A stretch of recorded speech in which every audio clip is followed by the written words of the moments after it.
بسم اللہ الرحمن الرحیم۔ بخاری شریف اور مسلم شریف دونوں کی جسے پاک متفق علیہ سے کہتے ہیں، وعن سلیمان بن سرد رضی اللہ عنہ، نبی سلیمان بن سرد صحابی رضی اللہ تعالیٰ عنہ سے روایت ہے، قال فرماتے ہیں، کنت جالسا مع النبی صلی اللہ علیہ وسلم، میں حضور کے پاس بیٹھا ہوا تھا،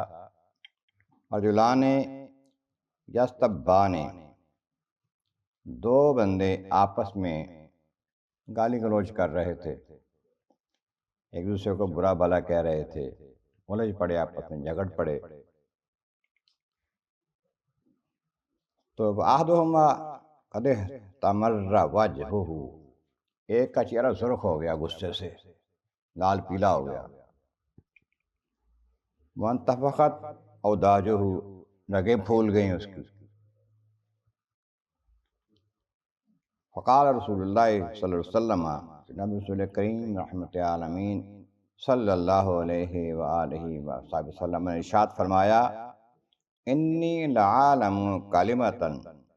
لو قالها لذهب عنه ما یجد، میں ایک کلمہ، ایک کلام، ایک بات جانتا ہوں، اگر وہ یہ پڑھ دے،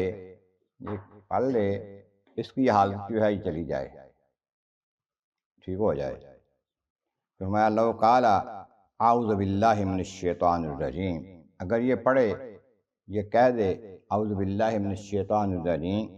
ذهب منہ ما یجد، یہ جو حالت اس کی بن گئی ہے نا، یہ ٹھیک ہو جائے، درست ہو جائے۔ فقالوا لہ، تو پھر صحابہ نے اس بندے کو کہا، بتایا،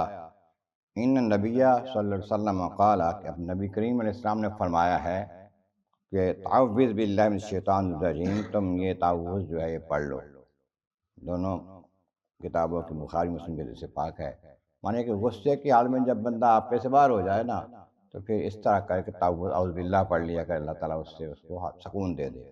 اللہ تبارک و تعالیٰ میں سمجھنے کی، عمل کرنے کی توفیق عطا فرمائے۔